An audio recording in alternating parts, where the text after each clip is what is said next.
நம்ம கூட்டத்திற்கு தலைமை பொறுப்பை ஏற்றிருக்கிற ஓட்டேரி நந்தா அவர்களை ரொம்ப சோர்வாக இருந்தார்.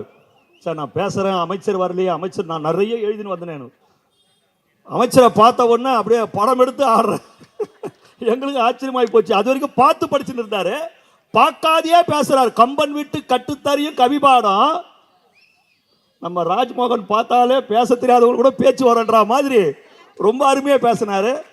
கூட்டத்திற்கு தலைமை பொறுப்பேற்றிருக்கிற பகுதி கழகத்தினுடைய செயலாளர் ஓட்டேரி நந்தா அவர்களே, பகுதி கழகத்துடைய செயலாளர் ராஜேஷ் அவர்களே, மாண்புமிகு அமைச்சர் அருமை சகோதரர் ராஜ்மோகன் அவர்களே, எனக்கு பின்னாலே உங்கள் மத்தியில் நல்ல ஒரு கருத்தினை எடுத்துரைக்க வருகை தந்திருக்கிற நாஞ்சில் சம்பத் அவர்களே, தமிழ்நாடு பாடநூல் கழகத்துடைய தலைவர், வாரிய தலைவர், கழக கொள்கை பரப்பு இணை செயலாளர் லயோலா மணி அவர்களே, அண்ணன் பாலகங்க அவர்களே, ஜெகதீஷ் பாண்டியன் அவர்களே, இந்த மாவட்டத்தில் பறக்கிற தமிழக வெற்றி கழகத்தின் கொடிகளுக்கெல்லாம் சொந்தக்காரனாக திகழ்ந்து கொண்டிருக்கிற, கழகத்தின் போர் வாளாகவும் கேடயமாகவும் திகழ்ந்து கொண்டிருக்கிற மாவட்ட கழகத்துடைய செயலாளர் பூக்கடை குமார் அவர்களே, பெரியவர்களே, தாய்மார்களே, தோழர்களே, நண்பர்களே, உங்கள் அத்துணை பேருக்கும் என் முதற்கண் வணக்கத்தினை தெரிவித்துக் கொள்கிறேன். நேரம் அதிகமில்லை. சாதனை விளைக்க கூட்டம். தமிழக வெற்றி கழகத்தை தலைவர் அவர்கள் துவக்கியதே சாதனை தான். இவரால் முடியுமா, கட்சி நடத்த முடியுமா, இதெல்லாம் நிற்குமா, நிலைக்குமா, இந்த கட்சிக்கு தேர்தலிலே போட்டியிடுவதற்கு வேட்பாளர்கள் கிடைப்பார்களா, கிடைத்தால் நிற்பார்களா, வெற்றி பெறுவார்களா என்று பட்டிமன்றம் போட்டு பேசியிருந்த காலத்தை எல்லாம் தாண்டி ஒரு கட்சியை தொடங்கி 1,75,00,000 வாக்குகளை பெற்று தமிழ்நாட்டின் அரசியலை புரட்டி போட்டு இந்திய அரசியலே தன்னை பார்த்து திருப்பி வைத்த அந்த தலைவர் இன்றைக்கு தமிழகத்துடைய முதலமைச்சராக ஆக பெரும் தலைவராக இன்றைக்கு வீற்றிருக்கிறார். அதெல்லாம் இது எல்லாமே சாதனை தான். இது அத்தனைக்கும் முத்தார்ப்பு வைத்தார் போல சாதனைகள் என்னவென்று சொன்னால், 52க்கு பிறகு தமிழ்நாட்டிலே ஒரு கூட்டணி ஆட்சி அமைந்திருக்கிறது என்று சொன்னால், பல ஆண்டுகளுக்கு பிறகு நமது தளபதி தலைமையில் அமைந்திருக்கிற இந்த ஆட்சி தான் இந்தியாவில் எங்கும் இல்லாத அதிசயமாக தாழ்த்தப்பட்ட சமூகத்தில் பிறந்த, ஒடுக்கப்பட்ட சமூகத்தில் பிறந்த 8 பேரை அமைச்சரவையில் உட்கார வைத்து அழகு பார்த்து கொண்டிருக்கிற தலைவர் நமது தளபதி என்பதை யாரும் மறந்துடக்கூடாது. 5000 ஆண்டுகளாக கல்வி மறுக்கப்பட்ட ஒரு சமூகம். நீ எல்லாம் படிக்க கூடாது, நீ எல்லாம் பள்ளிக்கூடத்துக்குள்ள வரக்கூடாது, நீ எல்லாம் வாசப்படிக்கு வெளியே தான் உட்காரணும், உனக்கு தனி தட்டு, தனி கோவலை, தனி தண்ணீன்னு ஒதுக்கி வச்ச நிலையை மாறி யாரை படிக்க கூடாது என்று சொன்னானோ அந்த சமூகத்தை சார்ந்தவர்களிடத்தில் உயர்கல்வித்துறையும் பள்ளி கல்வித்துறையும் ஒப்படைத்து அழகு பார்த்து கொண்டிருக்கிற தலைவர், உண்மையான புரட்சி தலைவர் நமது தளபதி அவர்கள். எண்ணற்ற சாதனைகளை நம்ம அடுக்கிக் கொண்டே போகலாம். ஆட்சிக்கு வந்தவுடனே 200 யூனிட் மின்சாரம் ஃப்ரீ, ஆட்சிக்கு வந்தவுடனே சிங்கப்பெண் அதிரடி பட, ஆட்சிக்கு வந்தவுடனே போதை பொருள் ஒழிப்பு, 717 டாஸ்மாக் கடைகளை இன்றைக்கு மூடியிருக்கிறார்கள். இன்றைக்கு அம்மா உணவகங்கள் ரொம்ப மிகப்பெரிய அளவில் இன்னைக்கு நடந்து இருக்குது. பள்ளி மாணவர்களுக்கு 6ஆம் வகுப்பு முதல் 5ஆம் வகுப்பு வரையில் இருந்த காலை உணவு திட்டத்தை இன்றைக்கு 8ஆம் வகுப்பு வரையில் இன்றைக்கு விரிவுபடுத்தியிருக்கிறார். இப்படி சொல்லிக்கொண்டே போகலாம். ஆனால் இதற்கெல்லாம் முத்தார்ப்பு வைத்தார் போல தாய்மாமன் திட்டம். இந்த தாய்மாமன் திட்டம் 1 கிராம் மோந்திரம் தாய்மாமன் திட்டம். அன்னைக்கு கூட எழும்பூர் மருத்துவமனைக்கு வரார் தளபதி. யாரோ ஒருத்தர் சொல்லி இருக்கிறாங்க, எழும்பூர் மருத்துவமனைக்கு வரார். எல்லா வார்டில் எல்லாரும் உட்கார்ந்து குழந்தை பெற்றவங்க பாவம் எப்படி கஷ்டமா இருப்பாங்கல்ல. இன்னும் ஒரே சத்தம், எல்லாம் பேட்டி கொடுத்ததை சொல்றேன், என்ன ஒரே சத்தம் கீழே விஜய் வந்திருக்கிறாரா, ஐயோ அவரா வந்திருக்கிறாரு. குழந்தை பெற்றவங்களா வாட விட்டு இறங்கி ஓடி இருக்கிறாங்க. நாங்க ஜன்னல்லையாவது பாக்குறோம், காரையாவது பாக்குறோம். அம்மா நீ காரை பார்க்க வேணா, ஏறி மேலேயே வராரு. ஐயோ எங்க அண்ணன் மேல வராரா, மேல வரலாமா, உங்களை பார்க்க வராரு.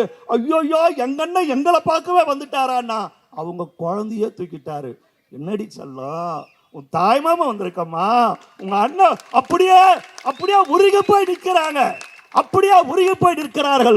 1ஆம் மாதம் அம்மா உன் உடம்பு நெளியதம்மா, 2ஆம் மாதம் அம்மா இடுப்பு தண்டு வளையதம்மா, 3ஆம் மாதம் அம்மா முதுகு தண்டு வளையதம்மா, 4ஆம் மாதம் அம்மா நாடி நரம்பு தளருதம்மா, 5ஆம் மாதம் அம்மா 5 பஞ்ச பூதம் அம்மா, 6ஆம் மாதம் அம்மா அடிவயிரும் கணக்கும் அம்மா, 7ஆம் மாதம் அம்மா எலுமிச்சையும் ருசிக்கும் அம்மா, 8ஆம் மாதம் அம்மா எட்டி உதைப்பான் அம்மா, 9ஆம் மாதம் அம்மா உன் உடம்பு தொப்புள் சரியதம்மா, 10ஆம் மாதம் அம்மா பத்திர செல்வம் பிறந்தான் அம்மா என்று 10 மாதம் பாலூட்டி சீராட்டி தாராட்டி வளர்த்த அந்த அன்னை பெற்றெடுத்த குழந்தைக்கு தாய்மாமன் நான் இருக்கிறேன் என்று சொல்லி தங்க மோதிரத்தை இன்றைக்கு அணிவித்திருக்கிறார் தளபதி. பெண்களுக்கு பட்டு புடவை, ஒரு பவன் தங்கத்தை இன்றைக்கு தளபதி அவர்கள் அறிவித்திருக்கிறார். இன்னும் எண்ணற்ற சாதனைகளை தளபதி அவர்கள் தன்னுடைய பொற்கால ஆட்சியிலே நடத்துகிறார். இதையெல்லாம் பார்க்க முடியாத ஒரு கூட்டம் எவ்வளவு கேவலமா கீழ்த்தரமா பேசுறாங்க. விலைக்கு சொல்றதுக்கு நேரம் கிடையாது, எனக்கு பின்னாடி நிறைய பேர் பேசுறாங்க. எவ்வளவு கேவலமா பேசுறாங்க. ஒன்னும் அந்த காவிரி தண்ணி பிரச்சனையை மட்டும் யோசிச்சு பாருங்க. சுருக்கமா சொல்றேன், எவ்வளவு கேவலமா பேசுறாங்க. காவிரியின் இந்த நிலைமைக்கு யார் காரணம்? கபினி அணையை கட்டியது கலைஞர் கருணாநிதி அவர்கள் ஒப்புதல் பேரில். கபினி அணையை கட்ட விட்டவன் திமுக காரன், ஆரங்கி அணையை கட்ட விட்டவன் திமுக காரன், ஏமாவதி அணையை கட்ட விட்டவன் திமுக காரன். இன்றைக்கு காவிரி பிரச்சனையில விவசாயிகள் சொல்லன்னா துன்பங்களுக்கு ஆளாகி கொண்டிருக்கிறார்கள் சொன்னால் அதற்கு காரணம் திமுக காரன். ஆனா பழைய கதையை பேச நாம தயாரா இல்ல. தளபதி சொல்லிட்டாரு, மேகதாதுல அணை கட்டக்கூடாது, காவிரியில தண்ணி ஓணும். காவிரியில தண்ணி ஓணும்னா நான் போய் கர்நாடகாவுக்கு போய் நான் பேச தயாரா இருக்கிற போது அவன் கேட்கறனா இல்லையோ, இங்க இருந்து நீ கேட்டா தண்ணி கொடுத்துருவாங்களா? இவர் போனா தண்ணி கொடுத்துருவாங்களா? அப்படி ஒருவேளை அந்த முதலமைச்சர் கொடுத்துட்டா அங்க இருக்கிற எதிர்கட்சிக்காரன் சும்மா விட்டுடுவானான்னு இவனுங்க தூண்டி விடுறானுங்க. இங்க இருந்து இவனுங்க தூண்டி விடுறானுங்க. இதெல்லாம் பார்த்து அந்த முதலமைச்சர் என்ன சொல்லிட்டாரு, நம்ம முதலமைச்சர் இங்க சூழ்நிலை சரியில்லை வராதுன்னுட்டார். இவர் போல பத்தியானு. ஆனா தளபதி போல இந்த மக்களுக்காக அவமானப்பட்டாலும் பரவாயில்ல சட்டசபையில சொன்னார் பார், தளபதி போல கர்நாடகாவுக்கு தளபதி போல என் மகனே நீ வரலையா நான் வரடா சொல்லி காவிரி தண்ணி பூர்வப்படி ஓடி வந்துச்சுனா தமிழ்நாட்டுக்கு. என் தலைவனை தேடி காவிரி அன்னை வந்து விட்டால் நீ வரலையா, உன்னவானான்னு சொன்னாங்களா, நான் வரேன்னு சொல்லி. பத்தியா இயற்கை எப்படி இருக்குது சிந்திச்சு பாருங்க. கர்நாடகாவில் இருக்கிற அத்தனை கட்சிக்காரனும் ஒன்னா இருக்கிறான். பிஜேபி காங்கிரஸ் அத்தனை பேரும் ஒத்துமையா இருக்கிறான். பரம எதிரி அத்தனை பேரும் ஒன்னா இருக்கிறான். அந்த மாநில எதிர்கட்சி தலைவர் பிஜேபி, அந்த முதலமைச்சர் காங்கிரஸ். ஆனா பிஜேபி எதிர்கட்சி தலைவர் சொல்றான், விஜய் அவர்களே மேகதாதுல அணை கட்ட நீங்க அனுமதிங்க. அவன் கேட்கிறான் நம்ம கிட்ட. அங்க இருக்கிற எதிர்கட்சி ஒத்துமையா நிக்கிறான். ஆனா இங்க இருக்கிற எதிர்கட்சி தலைவர் என்ன பண்றான் தெரியுமா? விவசாயிகளுக்காக கூட்டம் போடுறோம்னு சொல்லி திமுக கூட்டத்தை போட்டு பெண்களை தரக்குறைவாக கேவலமா கீழ்த்தரமா பேசுறான். சரி, கீழ்த்தரமா பேசுறது எதை விதைக்கிறோமோ அதுதான் முளைக்கும். திருப்பதியில் இருக்கிற காக்கான்னா கோவிந்தா கோவிந்தானா கத்தம், அதுவும் காக்கான்னு கத்தம். கலைஞர் கருணாநிதியின் பேரனின் வாயிலிருந்து நாம் என்ன திருவாசகத்தையும் திருக்குறளையுமா எதிர்பார்க்க முடியும்? அன்னை இந்திராவை கேவலமாக விமர்சித்தவர் கலைஞர் கருணாநிதி. அவர் மதுரையில தாக்கப்பட்டு ரத்தம் கொட்டிய போது இது பெண்களுக்கு மாதா மாதம் வருகிற ரத்தம் என்று சொன்னவர் கலைஞர் கருணாநிதி. ஆனந்தநாயகியை கேவலமாக விமர்சித்தவர் கருணாநிதி. புரட்சி தலைவர் எம்ஜிஆரையும் பல நடிகைகளையும் ஒப்பிட்டு பேசியவர் கலைஞர் கருணாநிதி. புரட்சி தலைவி அம்மாவை சட்டமன்றத்திலே கேவலமாக பேசி மானபங்கப்படுத்தியவர் கலைஞர் கருணாநிதி. கலைஞர் கருணாநிதியின் பேரனிடத்திலிருந்து வேற என்ன எதிர்பார்க்க முடியும்? கேவலமா பேசிட்ட போலீசார் கைது பண்ண வராங்க. 1 மணி நேரம் கக்கூசுல ஒளிஞ்சுக்கிறான்பா. போலீஸ் வந்து கேட்கறாங்க, என்னம்மா காலை கடன் கழிக்கிறாரு எங்க வீட்டுக்காரு, 10 நிமிஷம் வெயிட் பண்ணுங்க. சரிம்மா. என்னம்மா காலை கடன் கழிக்கிறாரு எங்க வீட்டுக்காரு, 10 நிமிஷம் வெயிட் பண்ணுங்க. என்னங்க ரொம்ப நேரமா கழிக்கிறாரு?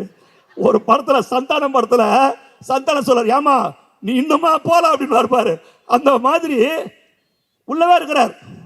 1 மணி நேரம் 1.5 மணி நேரம். கடைசியில் அந்த வீடியோல அப்படியே போலீஸ் கேட்கறாங்க, ஏங்க எவ்வளவு நேரங்க அப்பத்துல இருந்து காலை கடனை கழிக்கிறாரு காலை கடை கழிக்கிறாரு, எவ்வளவு நேரமா உள்ள இருக்கிறாங்க அப்படின்னு போலீஸ்காரன் கேட்கறாங்க. வர வழியே இல்லாத வெளியே வரார். வெளியே வந்ததுக்கு அப்புறம் எவ்வளவு அமக்கலம் எவ்வளவு ஆர்ப்பாட்டம். உடனே ஸ்டாலின் சொல்றாரு, தமிழ்நாடு பொங்கி எழுந்ததை பார்த்து என் பிள்ளைய விட்டுட்டாங்க. தமிழ்நாடு பொங்கி எழுந்ததை நாங்க கொளத்தூர்லயே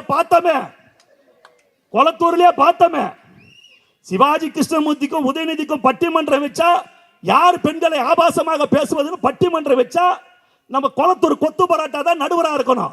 அந்த அளவுக்கு கேவலமா கீழ்த்தரமா போனா பின்ன போலீசார் கைது செய்யாம என்ன செய்வாங்க என்கிற நிலையை மட்டும் உங்களிடத்தில் சொல்லி, நேரம் அதிகம் இல்லாத காரணத்தால் பிரளயமே வந்தாலும் அதை எதிர்த்து போராடி நீச்சல் அடிக்கிற கூட்டம் தான் தளபதிக்கு பின்னால் இருக்கிற கூட்டம் என்பதை இந்நிகழ்ச்சி நிரூபிக்கிறது.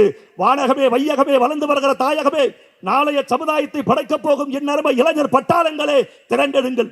ஈட்டியின் முனையாகுங்கள், தீட்டிய வாளாகுங்கள், மூட்டிய தீயாகுங்கள்.